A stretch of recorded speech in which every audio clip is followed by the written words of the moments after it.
Welcome back, travelers. I am Ricky. This is Legendary Lore, and this on the other screen is my Captain Caveman of a co-host, Joe. Say hi, Joe.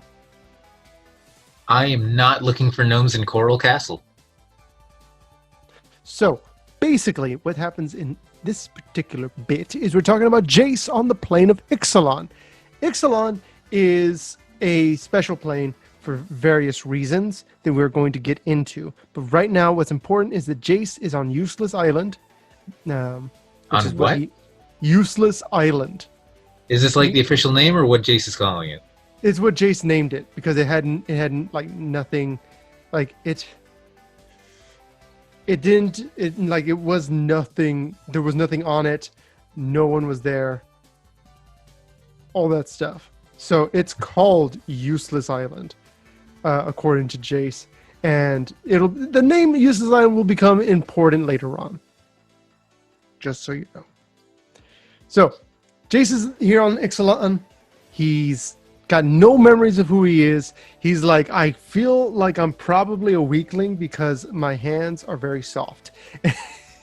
He doesn't know what he's doing. He kind of just starts trying to survive. And he gets like these illusions that attack him, and he thinks he's going insane. He doesn't realize that they're memories. So he sees fragments of who he was and what was happening around him, and they're terrifying. And he's thinking, okay, I'm losing my mind on this island, and he'll do something. So he just like kind of tries to focus on survival. He becomes this, like, he becomes tanned. He becomes muscular. It's like that whole meme of Squidward looking at Squilliam. And he's like, just imagine him in his underwear. And he's like, oh no, he's hot. And that's basically what happened to Jace. Jace Cunning Castaway. And so while this is happening, he's starting to get a little bit of an idea what's going on. And then he realizes he can do magic. And he's like, oh, I can do magic. And he starts to construct a raft because he wants to leave the island. And so a few days later, he's like scurvied up. He's on the like on his last legs, and he's found he must have had bananas. And he's found by Vraska, of all people, the one that disappeared. And she sees him, and she's like, "Oh snap! I need to kill him." And he's like, "Hi," and she's like, "Do you know who I am?" And he's like, "Should I?" And she's like, "No, I don't." Like, can I interest you in some champagne? Would you care for some salt water? I've been drinking it exclusively. My intestines are killing me. I believe I have scurvy. Do you have any bananas? They have a slight chance to be able to prevent it. So basically what happens is that Jace joins her crew of pirates and kind of like rises in the ranks. And she just like really enjoys being with Jace. And like they respect each other because they're both capable. Like Vraska already knows Jace's abilities, so she like helps him to like manifest them. But at the same time, she's kind of worried about him because she doesn't want him to remember. Because at this point, they're starting to really like each other, and it's really nice that these two characters are kind of like forming a bond that they wouldn't otherwise. She doesn't want to lose Jace as he is. They have this thing called the thematic compass. The thematic compass is taking them to a location she needs to get to. She doesn't tell him where she got the compass. She just says it's whoever hired her. I don't think she remembers his name. She actually knows the guy's name anyways. No, she does. Because he gave her all of the information on how to be a captain. But that's another thing entirely. That's Vraska's story, not Jace's. That sounds like a short story, though. What? Vraska's story sounds like a lot shorter story, though. Well, yeah, Vraska doesn't have as much things going on. Also, why did you suddenly get so much quieter? Did you get away from your screen? No, same position I've been. Maybe I'm just going deaf. What's important is that... You're going out again. That would be... Do you remember that terrifying noise it gave us that one time? Yeah, that was pretty bad. That was... I thought the world was ending. It might have been.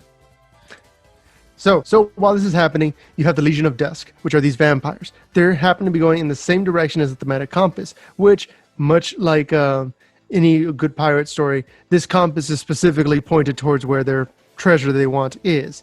And it's called the Lost City of Oraska. And Oraska is supposed to be this city of gold. It's El Dorado, basically. But it's also supposed to have a powerful artifact there. So everybody's trying to get to the Golden City. Everybody wants to get there, and it starts activating. And at this point, Jace and Vraska, they go off on their own. What? Does everybody have one of these thematic compasses?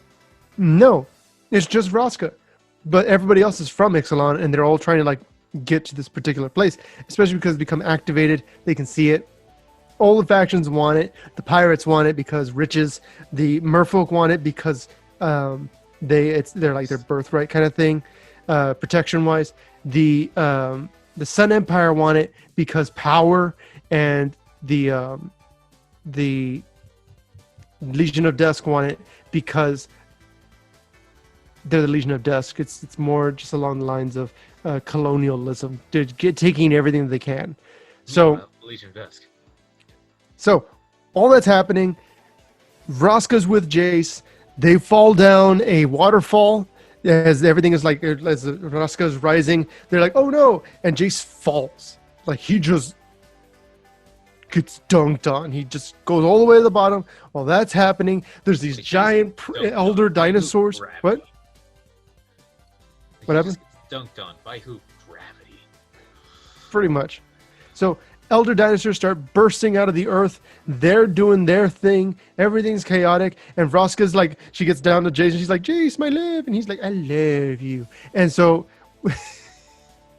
he actually can't say that because he's losing his mind. Sorry. He's regaining his mind. And as this is happening, there's just illusions of memories coming from every direction. And she's experiencing his memories because his mind is basically like mending itself at this moment. And it's both really like she's happy for him because he's not going to have that amnesia, but she's also terrified because he's going to remember who she is. She's also super sad because she's seeing the things that he's had to go through that made him who he was. She's seeing Tezzeret torture him. She'd actually seen the scars when they were together, but she's seeing it happen. She's seeing him get the tattoos as a young boy who's scared. She's seeing him taking Alhamret's memories and killing her as mentor. She's experiencing his emotions. She's seeing all these different things take place. And she is just there and she's holding Jace as he's experiencing every moment of his life all over again. And she's experiencing it with him. And even parts of her memories start to kind of like pull in with it. Parts of what she had to go through. And it's just like all of this is happening and she knows that he's going to be old Jace again. And she weathers the storm with him, and he comes to, she's there, and she's like, I'm sorry, and she like backs away from him, and he's like, I forgive you. I know you now. I know what happened to you. I know about the, he says he knew about how the Ravnikins, they were against the Gorgons. They were against the Golgari. They just rounded them up and treated them like criminals for no reason, put them in cages against their will. And she watched as her people starved and died and stuff, and were just generally persecuted as subhuman, as opposed to just being sent back to where they were from. They were punished for existing. And so that sort of thing. And Vraska just had that connection with Jace, and Jace was like, you know what? I know who you are now. I know what you've done, and I accept you for that. Which was super cool. Super cool of Jace. And it shows so much of his character development in that moment. Because Jace, we started this story with would have run away. Well, technically he couldn't. Ixalan was binding him. He could not leave Ixalan. But yeah, I know exactly what you mean. And you're right. He would have. He would have just done whatever he could. He would have not given her a chance because he would not have seen himself as having done anything wrong. This is a Jace that knows remorse. He knows what he's done. He now has memories of his home plane of Vryn. So he knows what he did to Alhamret. He's done terrible things. She's done terrible things. And if she can love him, knowing who he was, he can love her just the same. Anyways. It's an amazing love story. Yeah. Giant dinosaurs. Doesn't decide and destroy the whole thing. Yeah, that'd be terrible.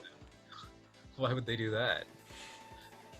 So you got the people of Ixalan. They're all fighting and stuff. They're trying to get into the like the main area, into the like because there's the immortal sun, an ancient artifact that's just like locked away in the city of gold. And so they try to go and they get into this building, and they open up the doors, and there's a sphinx. And the sphinx is sitting there in his like basically in his room. And there's hay everywhere, like basically cat bedding, and the place stinks like a cat like a litter box. And they're like, "What are you?" And he goes, "I am Azor, Living Guild Pact." And he's like, "How do you know who I am?" He goes, "I am Azor, the Living Guild Pact." And so it turns out that Azor would go from plane to plane and set up governments so that he could have like he could have like people like just kind of know what's going on. And he would go, he'd set up the laws. He wouldn't bother to see if the laws were working, if the people there were okay with it. All that stuff didn't matter. What mattered was that there was law, and that's all he cared about. He also refers to Jace as the failsafe, because that's all that Jace was to him. And so while that's happening, Ross is like, "I hate this guy." And Jace is like, "You know what? I hate him too." Because Vraska was specifically persecuted by the Azorius, by the government of Ravnica. Jace dealt with Alhemrit, and all the memories that were erased by Alhemrit were brought back to him. So Jace hates sphinxes. So they both hate Azor, and she's like, "I'm gonna kill him." He goes, "Don't kill him." She goes, "But I want to kill him." And he goes, "You don't kill him." She goes, "I'm gonna kill him." And he goes, "Better. We let him live, but we keep him trapped here." She goes, "How do we do that?" He goes, "Azor, Perun of the Azorius Guild, as the Living Guild Pact, I sentence you to the life serving on Useless Island." Azor nods, he flexes his wings, and he flies out the door to go to Useless Island for eternity. Why doesn't Azor have a spark? Because he had to use his spark to power the immortal sun.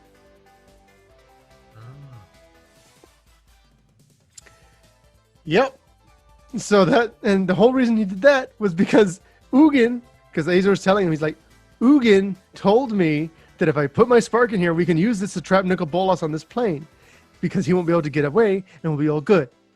But instead, he got trapped on the plane. Nicol Bolas knew about it, and he was just sent. He sent Vraska instead to do it, collect the mortal sun, and he would be able to deactivate it from outside and all this other stuff. But basically, what wound up happening is Azor is just a normal catman bird thing, and that's Azor.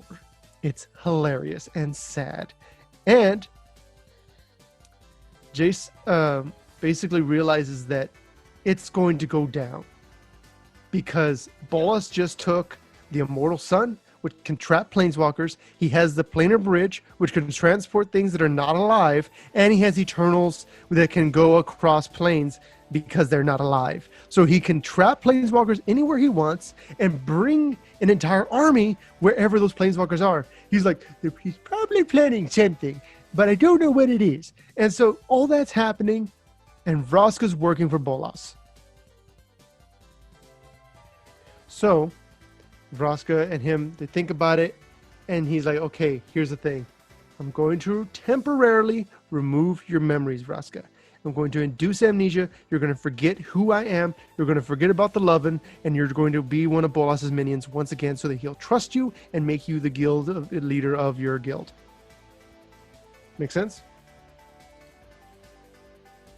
Cool. Jace then goes, "I gotta find my team, since they can now planeswalk because the Immortal Sun's gone, because Tezzeret took it using the planar bridge." They're able to go. Jace goes his separate ways from Vraska. Jace meets up with Gideon, Chandra, and Liliana on Dominaria, and they meet an elderly planeswalker by the name of Teferi, and he's like, "Oh, cool, you're a blue mage." He goes, "Yeah, you're a blue mage." He's like, "Fist bump," and he's like, friends. And so Teferi joins the Gatewatch, and all that stuff happens. They kill Bells and Locke, and Jace leaves them because he needs to go to Ravnica and make sure that Bolas does not succeed in what his plans are, which we will get to in the next episode, where we talk about War of the Spark, the big one, the big cheese, where literally everyone else's story will intersect with everyone else's story. War of the Spark next time, guys. Don't miss it. Go ahead and leave a like if you like the video and subscribe to catch more Dota 2. And yeah, go ahead and let us know what else you'd like to see, who you'd like to see next. We got them all. They're all on that giant head of Ricky's there. It's that big for a reason. Bye, guys.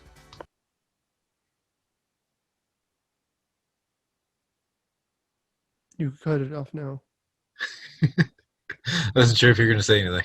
No, I wasn't.